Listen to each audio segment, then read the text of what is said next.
నమస్కారం VR news కి స్వాగతం. 2024లో ఏపీలో కూటమి సర్కారు అధికారంలోకి వచ్చింది. ఏడాదిగా ఇచ్చిన హామీలను అమలు చేసే దిశగా అడుగులేస్తోంది ప్రభుత్వం. ఏడాది పాలనకు సంబంధించి ఉత్సవాలు నిర్వహించాలని జనసేనాని పిలుపుతో తగినట్లుగా కార్యకర్తలు నాయకులు సిద్ధమయ్యారు. జనసేన నేతలు శ్రేణులు తమ వాకిళ్లను రంగవల్లులతో అలంకరించాలని, ముగ్గుల పోటీలు నిర్వహించాలని కేంద్ర కార్యాలయం నుంచి ఆదేశాలు అందాయి. దీంతో పాటు సాయంత్రం దీపావళి తరహాలో బాణాసంచా కాల్చాలని సూచించారు. ఈ వేడుకలన్నిటినీ సోషల్ మీడియాలో పోస్టుల రూపంలో ప్రదర్శించాలని పార్టీ కోరుతోంది. ఈ సందర్భంగా డిజిటల్ క్యాంపెయిన్ కి కూడా జనసేన శ్రేణులు సిద్ధమవుతున్నాయి. గత ప్రభుత్వం మిగిల్చిన ఇబ్బందులు, ఆర్థిక కష్టాలను అధిగమించి తమ ప్రభుత్వం ప్రజారంజక పాలన అందిస్తోందంటున్నారు జనసేన నేతలు. ఏడాది పాలనకు గుర్తుగా ఈ ప్రజా పండుగ పేరుతో ఉత్సవాలు నిర్వహించనున్నట్లుగా వెల్లడించారు.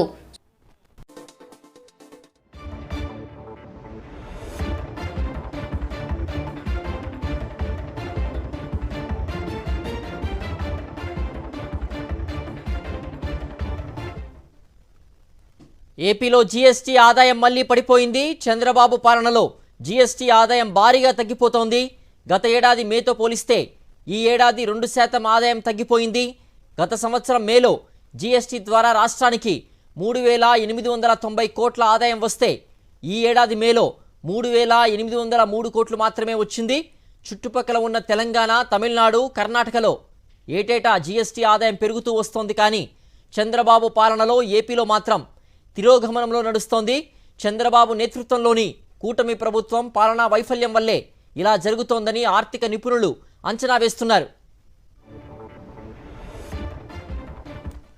మరింత సమాచారం మా ప్రతినిధి సతీష్ అందిస్తారు. సతీష్, సంపద సృష్టిస్తాను అంటూ గద్దెనెక్కిన చంద్రబాబు సీఎం అయినప్పటి నుంచి కూడా రాష్ట్ర ఆదాయం కానివ్వండి, జీఎస్టీ వసూళ్లు కానివ్వండి తిరోగమనం పాలవుతున్నాయి. ఇవి గణాంకాలు స్పష్టంగా చెబుతూ ఉన్నాయి. దీనికి సంబంధించి పూర్తి అప్డేట్స్ ఏంటి సతీష్? ఇదే సార్, ఆంధ్రప్రదేశ్ రాష్ట్ర ప్రభుత్వం జిఎస్టి ఆదాయ వసూలులో మరొకసారి నెగిటివ్ గ్రోత్ నమోదు చేసింది. రాష్ట్ర ప్రభుత్వ పనితీరుకు ఈ ఆదాయం వసూళ్లు మరొక నిదర్శనం. ఎంత ఘోరంగా విఫలం చెందుతున్నారో దేశంలో ఉన్నటువంటి అన్ని రాష్ట్రాల్లో కూడా, ముఖ్యంగా పెద్ద రాష్ట్రాలు కానీ ఇతర అన్ని రాష్ట్రాలు, మన చుట్టూ ఉన్నటువంటి తమిళనాడు కానీ, తెలంగాణ కానీ, కర్ణాటక అన్ని రాష్ట్రాల్లో కూడా జిఎస్టి ఆదాయం మే నెలలో పెరుగుతూ ఉంటే ఆంధ్రప్రదేశ్ రాష్ట్రంలో మాత్రం తిరోగమనంలో ఉంది. 2% మైనస్ ఆదాయం నమోదైంది. వాస్తవానికి గత ఏడాదితో పోలిస్తే గత ఏడాది మేలో 3,803 కోట్ల రూపాయల జిఎస్టి ఆదాయం వసూలైతే ఈ ఏడాది గత ఏడాది 3,890 కోట్లు వసూలైతే ఈ ఏడాది 3,803 కోట్లు మాత్రమే వసూలైంది. ఇది మైనస్ 2% నమోదైంది. మన చుట్టూ ఉన్నటువంటి తమిళనాడు కానీ, తెలంగాణ కానీ, కర్ణాటక కానీ, కేరళ కానీ, ఇతర అన్ని రాష్ట్రాలు, దేశంలో అనేక రాష్ట్రాల్లో 15%, 20% కూడా జిఎస్టీ ఆదాయం వృద్ధి నమోదు చేసింది. కానీ చంద్రబాబు ప్రభుత్వంలో ఉన్నటువంటి ఆంధ్రప్రదేశ్ రాష్ట్రంలో మాత్రం, ఏపీలో మాత్రం పతనమైంది. ముఖ్యమంత్రిగా చంద్రబాబు బాధ్యతలు చేపట్టిన తర్వాత దాదాపుగా ఇప్పుడు 13 నెలలు కావాల్సింది. ఇందులో సుమారుగా 10 నెలల పాటు దాదాపుగా జిఎస్టీ ఆదాయం తగ్గిపోయినటువంటి పరిస్థితి. గత ఏడాది కంటే కూడా తక్కువ ఆదాయం వచ్చినటువంటి పరిస్థితి. ఒక్క ఈ నెల మాత్రమే కాదు, ఈ ఆర్థిక సంవత్సరం ప్రారంభమైన తర్వాత గత నెలలో కూడా ఇదే పరిస్థితి. గత నెలలో కూడా 3% మైనస్ నమోదైంది. అంటే 3% తక్కువ జిఎస్టీ ఆదాయం వచ్చింది. ఏప్రిల్ 2024లో 4,850 కోట్లు జిఎస్టీ ఆదాయం వస్తే ఏప్రిల్ 2025 ఏడాది ఏప్రిల్లో 4,686 కోట్లు వచ్చి -3% వచ్చింది. సో కిందటి నెల -3%, ఈ నెల -2%. సో నెగిటివ్ గ్రోత్ వస్తుంది. సో రాష్ట్ర ప్రజల్లో కొనుగోలు శక్తి తగ్గిపోవడం అన్నది, ప్రభుత్వానికి రావాల్సినటువంటి ఆదాయం రాకపోవడం ఒకటి, వ్యాపారాలు కూడా ఆంధ్రప్రదేశ్ రాష్ట్రంలో సక్రమంగా జరగడం లేదు, తిరోగమనంలో ఉన్నాయి అన్నటువంటి అంశాలన్నీ కూడా ఈ జిఎస్టి వసూలు ద్వారా మనకు స్పష్టమవుతున్నటువంటి పరిస్థితి. ఆర్థికంగా రాష్ట్ర ప్రభుత్వానికి నష్టమే కాదు, ప్రజల్లో కూడా కొనుగోలు శక్తి తగ్గిందన్న అంశం కూడా ఈ జిఎస్టి వసూలు తగ్గుదలతో మనకి అర్థమవుతున్నటువంటి పరిస్థితి. సో వరుసగా దాదాపుగా 13 నెలల చంద్రబాబు పరిపాలనలో సుమారు 10 నెలలకు పైగా మైనస్ జిఎస్టి వసూలు నమోదు కావడం ఆర్థిక నిపుణులు కూడా కలవరపెడుతుంది, ఆర్థిక శాఖ అధికారులను కూడా కలవరపెడుతుంది. ఓకే సతీష్. ఈరోజు గర్వంగా మేము అందరం చెప్పుకోవాలి. ఎందుకంటే మన కూటమి ప్రభుత్వంలో మనం బాధ్యతగా ఉండాలి. మనం ఈ రోజున ఆ విషయం కూడా ప్రస్తావిస్తాం. కూటమి ప్రభుత్వంలో మనం ఈ రోజున ప్రతి నెల 2,300 కోట్ల రూపాయలు నగదు రూపంలో మనం 1వ తారీఖునే ఇంటింటికి వెళ్లి వాళ్ళకి పంపిణీ చేస్తున్నాం పెన్షన్లందరికీ కూడా. గతంలో ఉన్న 3,000 రూపాయల పెన్షన్ ని 4,000 రూపాయలు తీసుకొచ్చాం. దివ్యాంగులకి 6,000 రూపాయలు చేశాం. ఎవరైతే పాపం ఇళ్లలో ఉంటున్నారో, మంచం మీద పండుకొని కదలలేకపోతున్నారో వాళ్ళకి 15,000 రూపాయలు దేశ చరిత్రలో ఎక్కడ లేని విధంగా ఈ రోజు మనం తీసుకురాగలిగాం. అటువంటి ఆలోచన, ఆ విధానం, ఆ నాయకత్వం మన దగ్గర ఉంది. పవన్ కళ్యాణ్ గారు ఎప్పుడు కూడా మీ అందరితో పాటే ఆయన కూడా నడిచారు. నేను ఇది కూడా చెప్తున్నాను మీకు, కొంతమందికి తెలియక రకరకాలుగా మాట్లాడుతూ ఉంటారు, కానీ రాజకీయాల్లో ఆయన ఎప్పుడు కూడా పదవి గురించి కోరుకోలేదు.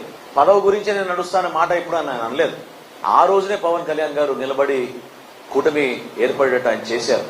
ఇది వాస్తవమైంది కదా. ఈ రోజున నరేంద్ర మోడీ గారి నాయకత్వం, భారతీయ జనతా పార్టీ లేకపోతే ఈ రోజున మనకి పోలవరానికి 15,000 కోట్లు వచ్చేది కాదు, అమరావతి నిర్మాణానికి 10,000 కోట్లు వచ్చేది కాదు.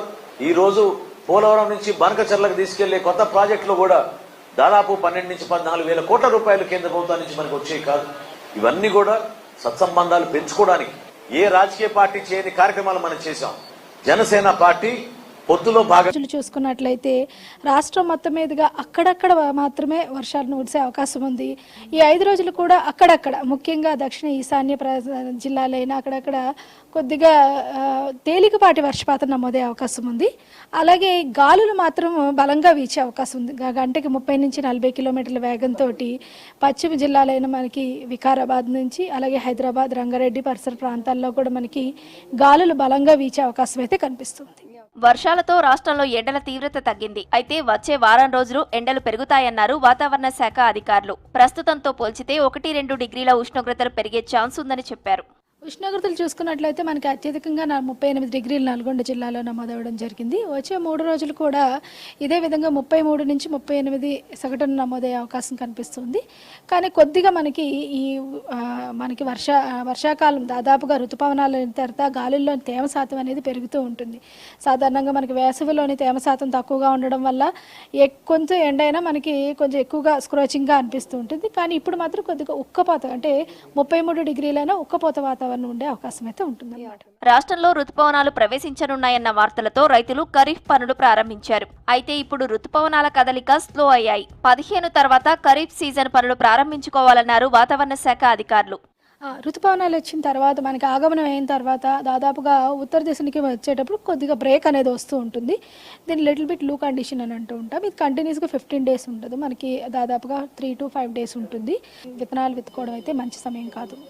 దాదాపుగా మనకి కొద్దిగా ఋతుపవనాలు ముందుగా రావడం వల్ల చాలా వరకు ఖరీఫ్లోని విత్తనాలు విత్తుకోవడం ఉంది. కానీ ఇది కొంచెం బ్రేక్ వస్తుంది కాబట్టి కొద్దిగా రెండో వానను చూసి అప్పుడు విత్తుకోవడం అనేది చాలా మంచిదన్నమాట. అంటే దాదాపుగా జూన్ 10వ తారీఖు దాటిన తర్వాత విత్తనాలు విత్తుకోవడం వల్ల ఏంటంటే చాలా వరకు ఉపయోగకరంగా ఉంటుంది.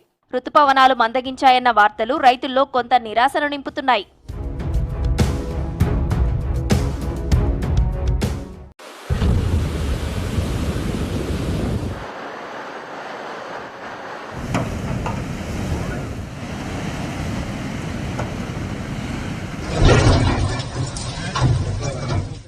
కేరళలోని కొచ్చి తీరానికి సమీపంలో అరేబియా సముద్రంలో మునిగిపోయిన లైబీరియాకు చెందిన కార్గో షిప్ నుంచి చమురు లీక్ అవ్వడంతో తమ రాష్ట్రంలోని తీర ప్రాంతాలకు కేరళ ప్రభుత్వం హెచ్చరికలు జారీ చేసింది.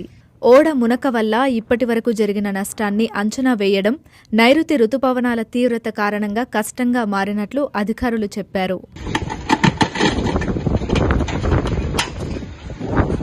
ఓడలోని 643 కంటైనర్లలో 73 ఖాళీగా ఉన్నాయి.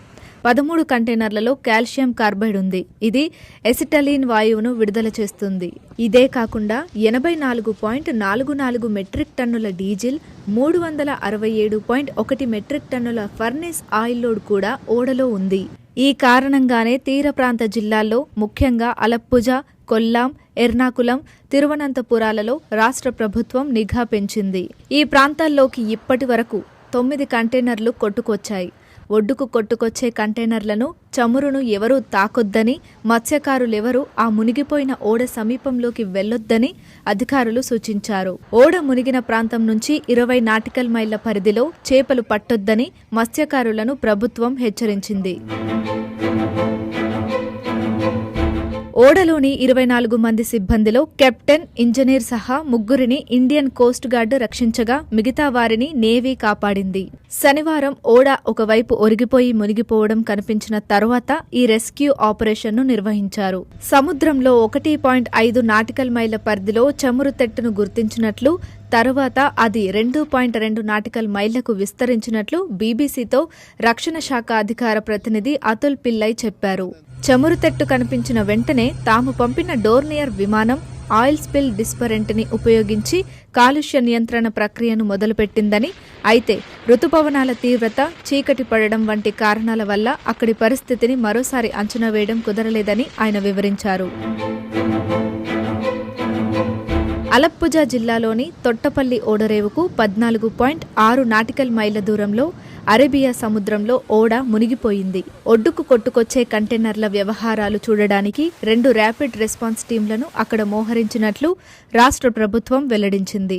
ఓడ ఒకవైపు వంగినప్పుడు దాదాపు 100 కంటైనర్లు సముద్రంలో పడిపోయాయని, రుతుపవనాల కారణంగా అవి తీరం వైపు వస్తున్నాయనే భావనతో ఈ టీంలను అక్కడ ఏర్పాటు చేసినట్లు తెలిపింది.